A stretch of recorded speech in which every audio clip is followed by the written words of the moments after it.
Good evening, my fellow Americans. It is the 9th of January, 2026, and this is A Quiet Rage. First of all, just to clear up some things from last week's episode, and to level set going forward. If in the comment section of any video you attack my appearance, you have lost the argument. That's it. You've lost. You don't have a good point to make if you're talking about my receding hairline or my spare tire. You just don't. You lose the argument. If you don't watch all the way to the end of the video, which I wish there was a setting that I could activate in YouTube that says you can only comment if you watch to the end of the video. But if you don't watch to the end of the video, if you watch the first, minute or two and think you know everything I'm going to say and then start typing away, keyboard warrior in the comments, you've lost the argument. If you don't watch the video at all, then you've definitely lost. You're disqualified completely. There were people last week who made comments about my stance, what they thought about my stance, having not even watched the video. You lose. If you fail to engage with the sources that I quote and that I put in the comments or in the description and link in the video itself, if you fail to engage with any of those, because I try to make it clear when I'm talking from just my opinion and when I'm referencing an actual expert. And I think I'm pretty clear on that. If I'm not, genuinely, if I'm not being clear on that, if I need to work on that, let me know, and I will. But if you don't engage with the expert sources that I quote, then you've lost the argument. If you fail to present any actual sources of your own, you can't post links in comments, but you can tell me the name of an article. You can tell me the name of the author of the article. You can tell me the YouTube channel of someone. I've used YouTube channels, other YouTube channels as experts. I did in the last video. Forrest Valkai, biologist. If you fail to present your own sources, you've lost the argument. Unless we're just talking about opinion, and then it's a different story. But if we're talking facts and you don't present an actual source,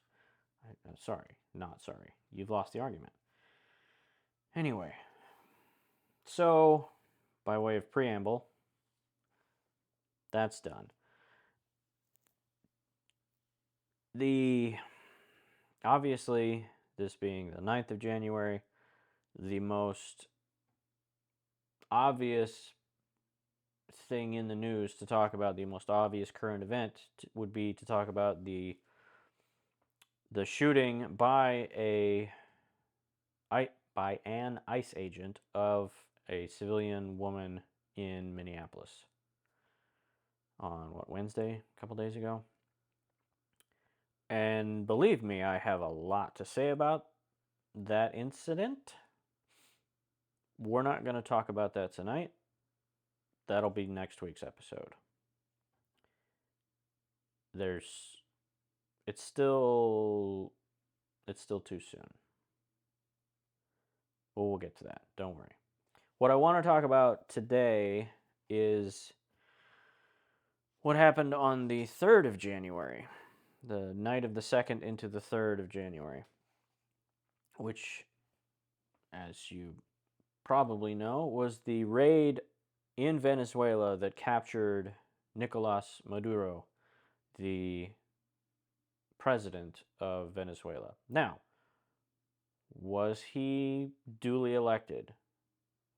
No, he was not. Is he a horrible, awful, garbage human being? Absolutely. Yeah, he is. Was he indicted in a court in the Southern District of New York? Yes. Yes, he absolutely was. Was the U.S. justified in staging this raid to capture Maduro and bring him to the United States? Not by a damn sight. No. Not even a little bit. Not it. There was no legal basis. The Secretary of State, Marco Rubio, when asked on the Sunday shows, couldn't tell you what the legal basis was. All he could tell you was what the results are going to be. That Venezuela is going to be free now, and we're going to see justice. Which, I mean, I don't know, if I was a judge in a courtroom and I was made aware that the defendant was captured on foreign soil by the military without authorization from Congress, I don't know. I might maybe just throw the case out. I don't know. Evidence obtained illegally is not admissible in court. A defendant arrested illegally, I don't know. I'm not a lawyer. I'm not a judge. It just seems like the possibility exists that you could throw this case out.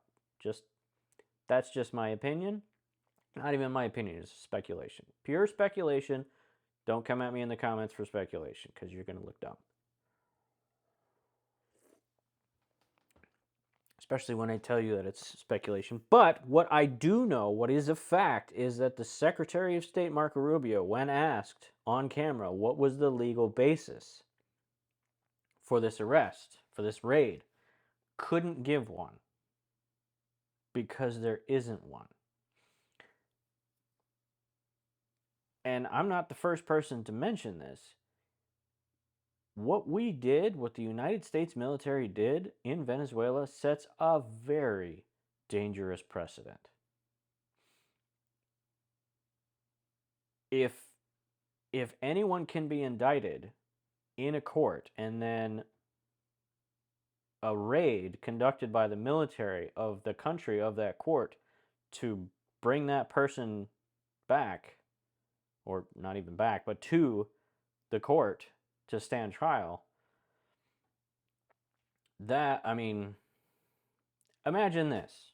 Imagine if in the mid-2000s, in an alternate universe where 9/11 didn't happen, imagine if France, having issued a summons for Henry Kissinger to stand to answer for war crimes, to answer for some of the horrible things he did in Cambodia, Laos, Chile, numerous other places.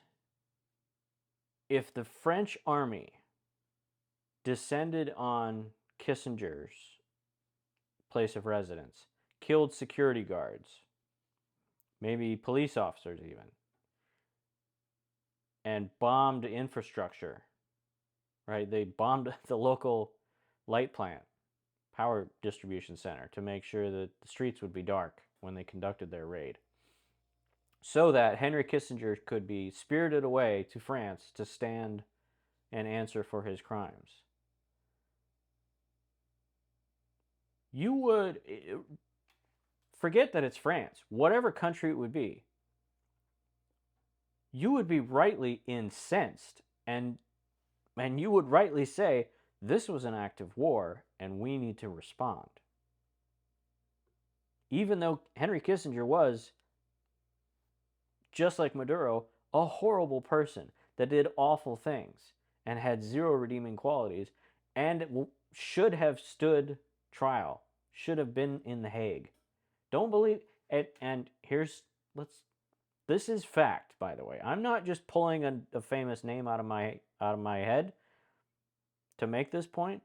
Henry Kissinger was wanted for questioning in France, in Chile, and in a couple other countries that I can't name off the top of my head. But if you don't believe me, watch this video from Christopher Hitchens right here. It's going to be linked right up there.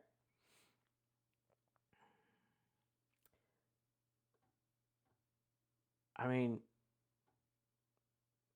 if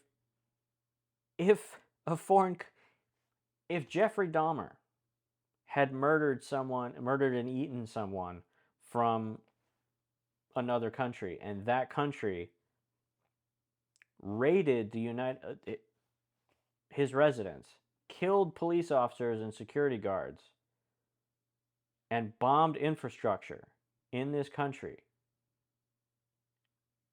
you should rightfully be angry about that, because we have an extradition process. Sure, you can't extradite the president of another country. Absolutely. But that doesn't give you justification to bomb the place. Now, let's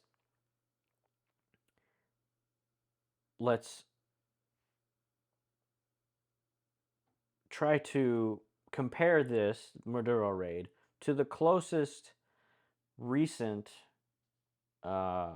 instance of the United States doing something similar, which would be removing Saddam Hussein from power in Iraq. I could do an entire video and piss off both ends of the political spectrum, the right and the left, with what I have to say about the war in Iraq. We can leave that for another day. There was congressional authorization for the war in Iraq. It was in the 107th Congress, HJ Resolution 114. And it authorized the president to use force in Iraq to remove Saddam Hussein. It passed the Senate without amendment on 10/11/2002 and was signed into law. So, and there were dissenters, but Congress approved the use of force in Iraq.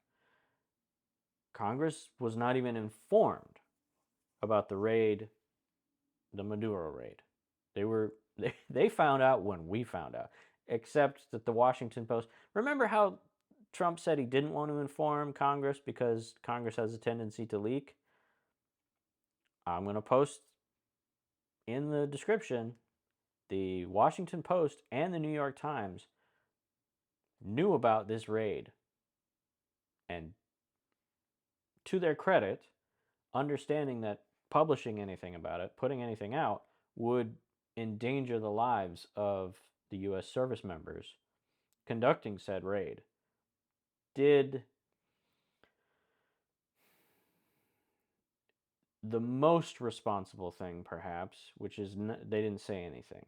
The most responsible thing possible. They didn't report anything. And that's, I think, to their credit. They understood that American lives were at stake if this were to be made public prior to the commencement of the raid. But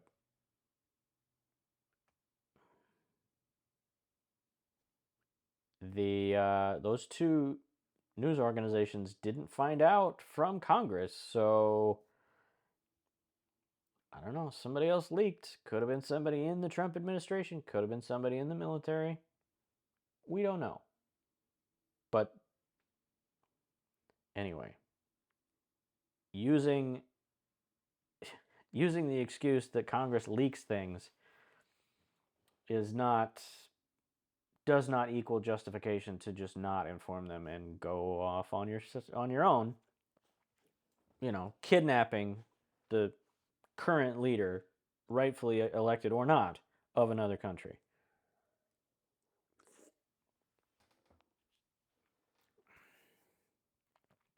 Now we're going to talk about something about which I have an actual expertise.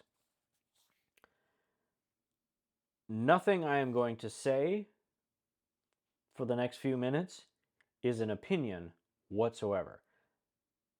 I'm going to speak to you as an expert in maintaining military information and classified information. I served for 20 years in the United States Submarine Force, and I retired with an honorable discharge. So if you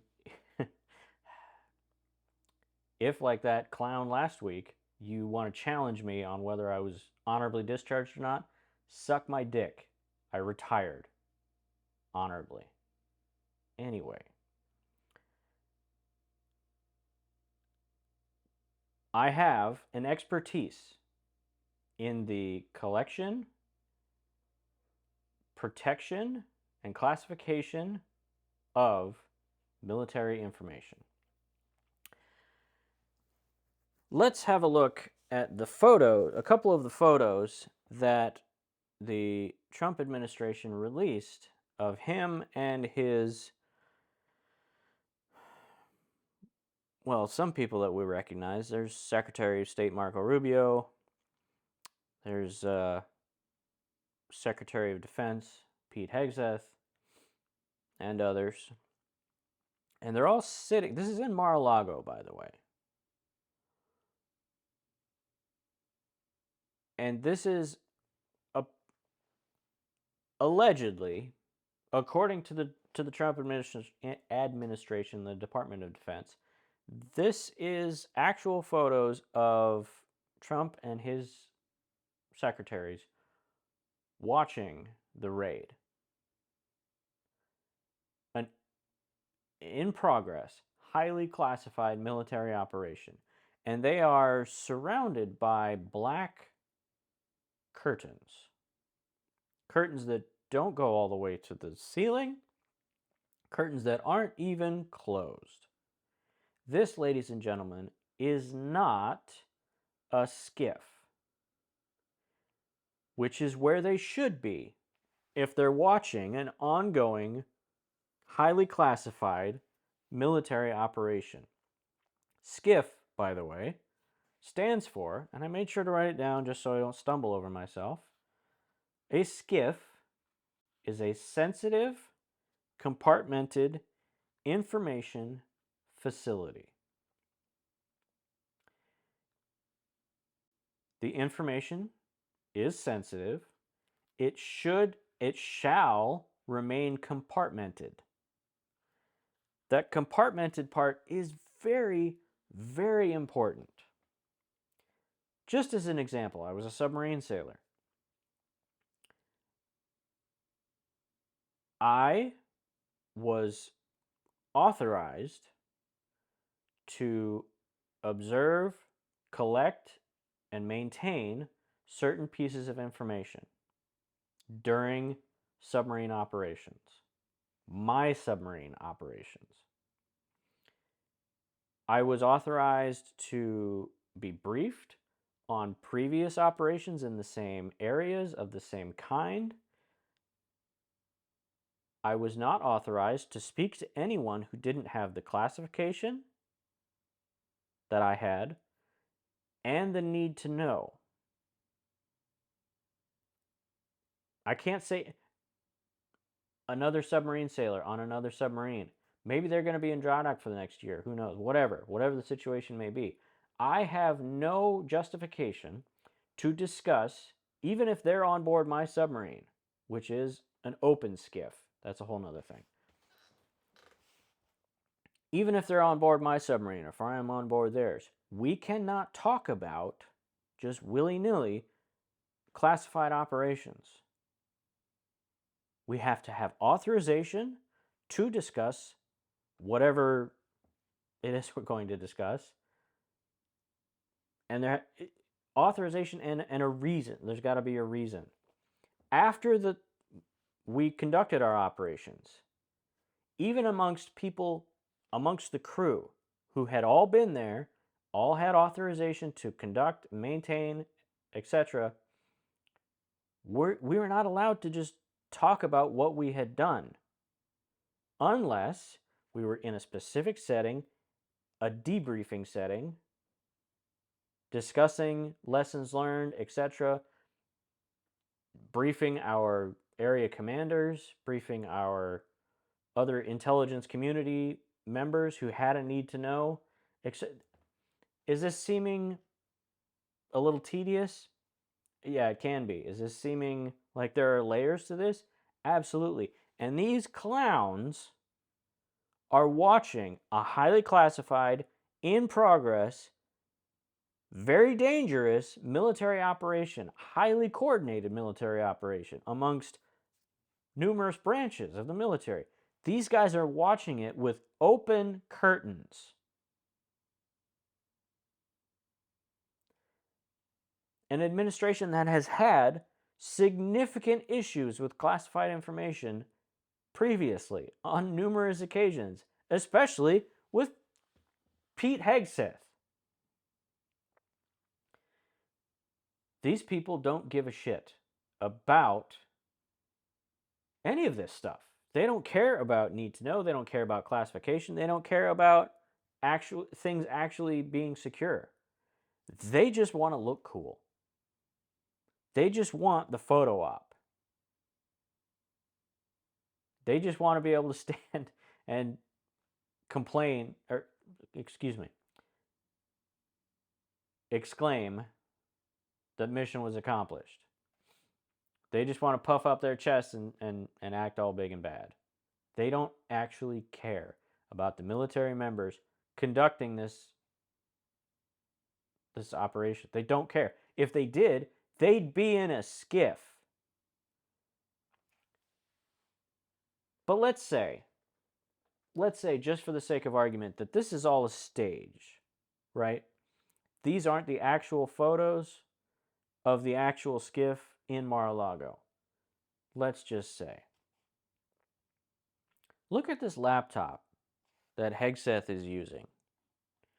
If you're in the military, and that photo may be a little pixelated. Sorry, it was the best one I could find. I didn't want to spend all night, If you've spent any time in the military, you might notice something. There should be a classification sticker on that laptop. If this is not a classified laptop, it should be a green sticker that says unclassified, so that it doesn't accidentally get mixed in with secret or top secret laptops, because they have a different sticker that's a different color. These people don't care. They just want to look cool. They just want to puff up their chest and brag that they captured this guy.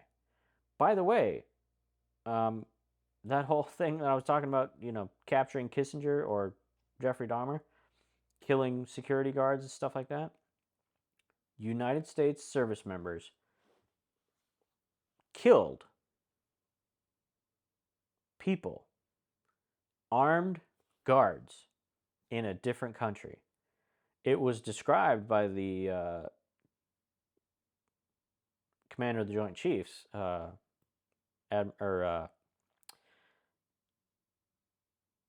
Kane. What's his rank? Raisin Kane, as Trump likes to call him. He said, our forces engaged in self-defense. Yeah, when you're an armed military service member and you are on sovereign ground of a different country and you kill those people, if they shoot at you, it's because you're invading their country. It's because you are unauthorized on their soil. So those American soldiers murdered citizens of different countries, Cuba and Venezuela.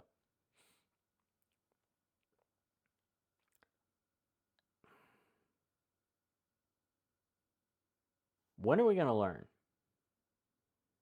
that we can't just operate with impunity like this? Perhaps when we ourselves can hold people like Kissinger to account, which is something that our country never did, unfortunately.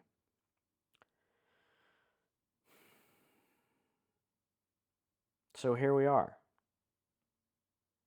once again murdering people in South America for our own edification.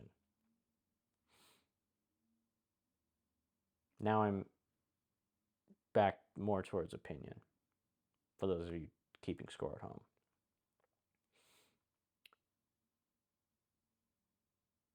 It's I don't know where it goes from here. I mean, what if another country indicts President Trump for if Venezuela indicts President Trump for war crimes,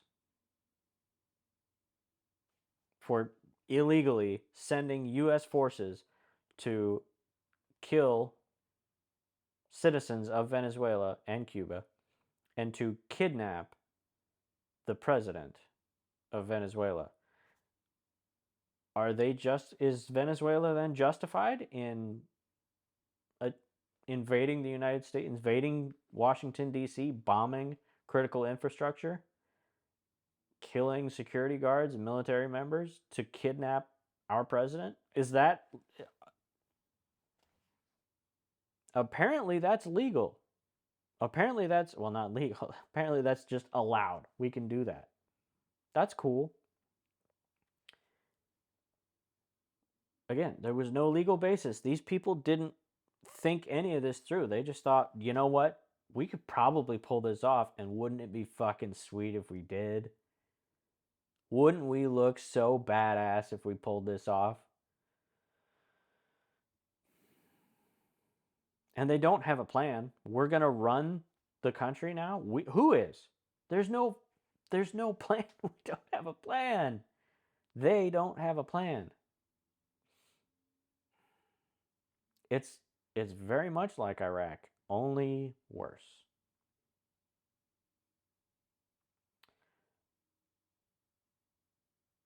So what can we do about it? Well, fortunately, Congress has already taken steps to do something about it themselves. I don't have it off the top of my head, but I'll link in the description that there was a resolution, I think, that passed the House already. I don't know if it passed the Senate, limiting the options for the president as it applies to Venezuela and military operations. So that's something. So one thing we can definitely do is contact our senators and our representatives and let them know this kind of stuff cannot stand.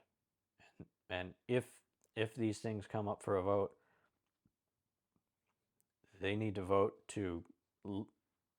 in favor of limiting the powers of the president in this manner for whatever good it's going to do us. And come November, we can vote for Democrats across the board. Congress needs to be a check on this president, and the current Speaker of the House is an open door for the president that he hardly even has to push on. So we need to take the House and the Senate, which frequently happens in midterm elections, but it's very important that it happens this time around. And sure, if you vote blue, no matter who, you're going to get a Fetterman. You're going to get a Kirsten Sinema. Absolutely. But your odds of getting either one of those are not as good as getting a Kinzinger. Not Kissinger, Kinzinger. Adam Kinzinger. A Republican who's actually going to stand up to Trump. So organize, fundraise, vote for Democrats, because we need the House and the Senate to do their job and to be a check on the president. And the only way that's going to happen is if we have the majority and Mike Johnson is no longer the Speaker of the House. Because, as I said, he's a revolving door. He's not an open door. He's a revolving door that Trump just breezes his way through with no resistance whatsoever. And as always, find your local organization and join with your people. Be with like-minded folks. If you want to make comments in the comment section, use the word bingo somewhere in your comment, BINGO. That way I know that you actually watched all the way to the end. Don't make it obvious. I'm trying to, have this kind of be a little password so I know people actually watched. So try not to make it obvious, but anyway, use the word bingo in your comments so that I know you watched to the end. If, like me, you understand that classified information is not something that this Trump administration gives a damn about at all, and that we all should, if you understand that the Maduro raid should have been authorized by Congress, or should have been vetted by Congress, shouldn't have been authorized.